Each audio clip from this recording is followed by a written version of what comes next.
오늘의 말씀 마태복음 1장 18절에서 25절 말씀입니다. 예수 그리스도의 나심은 이러하니라. 그의 어머니 마리아가 요셉과 약혼하고 동거하기 전에 성령으로 잉태된 것이 나타났더니 그의 남편 요셉은 의로운 사람이라 그를 드러내지 아니하고 가만히 끊고자 하여 이 일을 생각할 때에 주의 사자가 현몽하여 이르되 다윗의 자손 요셉아, 내 아내 마리아 데려오기를 무서워하지 말라. 그에게 잉태된 자는 성령으로 된 것이라. 아들을 낳으리니 이름을 예수라 하라. 이는 그가 자기 백성을 그들의 죄에서 구원할 자이심이라. 이 모든 일이 된 것은 주께서 선지자로 하신 말씀을 이루려 하시니니 이르시되 보라, 처녀가 잉태하여 아들을 낳을 것이요 그의 이름은 임마누엘이라 하리라. 이를 번역한즉 하나님이 우리와 함께 계시다 함이라. 요셉이 잠에서 깨어 일어나 주의 사자의 분부대로 행하여 그의 아내를 데려왔으나 아들을 낳기까지 동침하지 아니하더니 나음에 이름을 예수라 하니라.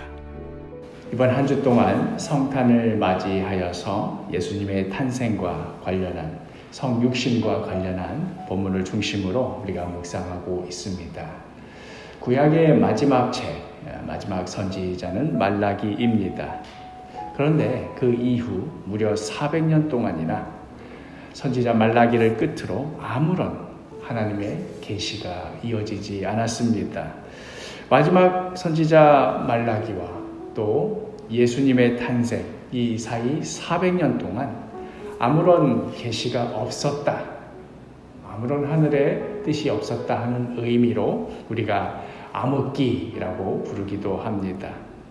그 길고 긴 시간 동안 수많은 성도들의 마음은 어떠한 것이었을까? 정말로 하나님의 뜻이, 그 약속이 이루어질까?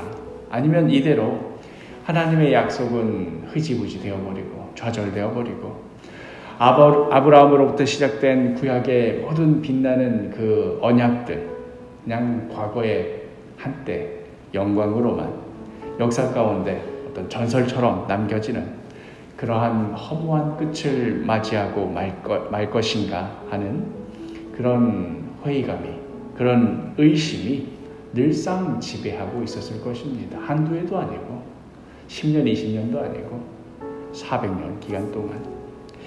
성경책으로 볼 때는 우리가 그저 말라기 끝나고 그 다음 마태복음 한 장 넘어가는 그 차이지만 당시의 역사를 살아가던 자들에게는 정말 끝이 나지 않을 것 같았던 영원한 암흑기였습니다. 그리고 그렇게 우리 사람 편에서는 완전히 포기할 수밖에 없을 그때에 우리 안에는 어떠한 기대감도 어떠한 소망도 찾을 수 없는 바로 그때에 하나님의 때가 찾아 하나님께서 주권적으로 역사하십니다. 오늘 본문의 마태복음 1장 18절, 예수 그리스도의 나심은 이러하니라. 그의 어머니 마리아가 요셉과 약혼하고 동거하기 전에 성령으로 잉태된 것이 나타났더니, 성령의 역사로 처녀인 마리아의 몸에 아기가 자라기 시작한 것입니다. 자녀가 없던 부부가 오랫동안 자녀를 기다리다가 지쳐 있던 중에 그때 마침 자녀가 이렇게 자랐다, 아이가 자랐다 하는 상황이었다면 참으로 기쁜 소식이었겠지만, 그러나 약혼만 하였을 뿐 아직 결혼 생활을 하지 않은 마리아와 요셉에게는 이처럼 당혹스럽고 이처럼 곤란한 사건이 어디 있겠습니까? 어떻게 처녀가 임신을 합니까? 또 처녀가 임신을 했다고 쳐봅시다. 어떻게 이런 망측한 사건이 하나님께서 행하시는 일이라고 상상이나 할 수가 있겠습니까? 요셉도 그리 여겼겠지요. 그냥 그래서 이 결혼 이렇게 조용히 마무리해야 되겠다, 일 크게 벌리지 말고 묻어버려야겠다, 그렇게 여기고 있을 그때에 주의 사자가 요셉에게 나타나서 직접 알리지요. 20절과 21절, 이 일을 생각할 때에 주의 사자가 현몽하여 이르되 다윗의 자손 요셉아, 내 아내 마리아 데려오기를 무서워하지 말라. 그에게 잉태된 자는 성령으로 된 것이라. 아들을 낳으리니 이름을 예수라 하라. 이는 그가 자기 백성을 그들의 죄에서 구원할 자이심이라 하니라. 요셉 역시도 경건한 사람이라 구약에 나오는 수많은 기적과 같은 일들을 다 알고 있었고 또 굳게 믿고 있었을 것입니다. 그러나 그 어디에도 성령으로 잉태하여서 아기를 낳는 이런 유의 일은 없었습니다. 이것은 전례가 없는 일이었습니다. 무려 400년이라는 지독한 그런 암흑을 깨고 드디어 하나님께서 주권적으로 움직이시는데 우리 사람의 생각으로는 상상도 할 수가 없는, 아무런 전례가 없는, 도대체 이게 무슨 아닌방의 홍두깨인가 싶은 그러한 일이 벌어지고 있었던 것이지요. 그러나 이 일은 갑작스레 오랜 시간 동안 하나님께서 잊고 계시다가 뜬금없이 즉흥적으로 그렇게 벌어진 일이 아니었습니다. 이미 오래전부터 하나님의 선지자들을 통하여 계속해서 말씀하신 것의 그 실체였습니다. 아브라함으로부터 시작하여 수많은 믿음의 선진들이 오래도록 고대하던 바 바로 그 사건, 마태복음 1장 22절 23절, 이 모든 일이 된 것은, 그 이유는 주께서 선지자로 하신 말씀을 이루려 하심이니 이르시되 보라, 처녀가 잉태하여 아들을 낳을 것이요 그의 이름은 임마누엘이라 하리라 하셨으니 이를 번역한즉 하나님이 우리와 함께 계시다 함이라.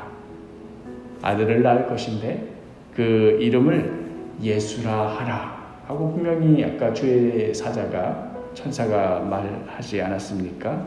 그런데 이 사건을 두고 뒤이어서 이것이 왜 이렇게 벌어졌는가 하는 그 해설은 그 이름을 임마누엘이라 하리라 하는 그 예언의 성취다, 이렇게 말하는 이유가 무엇일까요? 뭔가 좀 앞뒤가 잘 안 맞지 않습니까? 앞뒤가 딱딱 맞는 예언이라고 한다면 적어도 이사야의 예언에 보라, 처녀가 아들을 낳을 것이니 잉태하여 아들을 낳을 것이니 그 이름을 임마누엘이라 하지 말고 그 아들의 이름을 예수라 하리라, 이렇게 말하고 난 다음에 오늘 주의 사자가 나타나서 아들을 낳을 것인데 예수라고 정하라, 뭐 이러면 맞을 텐데, 아니면 반대로 요셉 앞에 나타난 주의 사자가 아들을 낳을 것인데 그 이름을 예수라 하라, 이런 말 없이 그 이름을 임마누엘이라 해라, 이러면 앞뒤가 딱딱 맞을 것 같지 않습니까? 서로 다른 이름을 언급하면서 한 사건에 주목을 하는 그 이유는 무엇일까요? 그것은 바로 예수라 불리는 그 아기 자신이 하나님이시기 때문에 그렇습니다. 그 아기의 존재 자체가, 우리가 살고 있는 이 시공간을 차지하면서 숨을 쉬고 있는 그 자체가 하나님께서 친히 우리와 함께 하시는 사건임을 나타내 보여주는 것이기 때문에 그렇습니다. 실제로 인간의 육신을 입고 우리가 사는 이 복잡하고 북적거리는 정신없는 이 세상에 친히 오셨기 때문입니다. 이게 바로 성육신 사건입니다. 이것이 바로 예수라 불리는 임마누엘, 하나님의 의미입니다. 그리하여 요셉은 하나님의 말씀에 순종하여 마리아를 아내로 데려오게 됩니다. 그리고 우리가 기념하는 이 성탄의 날에 아들을 낳고 그 이름을 예수, 즉 구원자, 우리의 구원자라고 짓게 되는 것이지요. 성탄 주간입니다. 예수님께서 친히 이 땅에 오시지 않으셨더라면 우리 모두는 어떠한 삶을 살게 되었을까요? 우리는 여전히 어떠한 저주 가운데 헤매고 있었을까요? 우리를 위한 구원의 그 시작이 바로 이 성탄의 사건을 통하여 이루어졌습니다. 이 한 주간 우리 모두 성탄의 의미를 되새기며 우리를 찾아오신 그 은혜에 감사하며 찬송하며 살아가는 복된 성탄 주간이 되기를 간절히 축복합니다.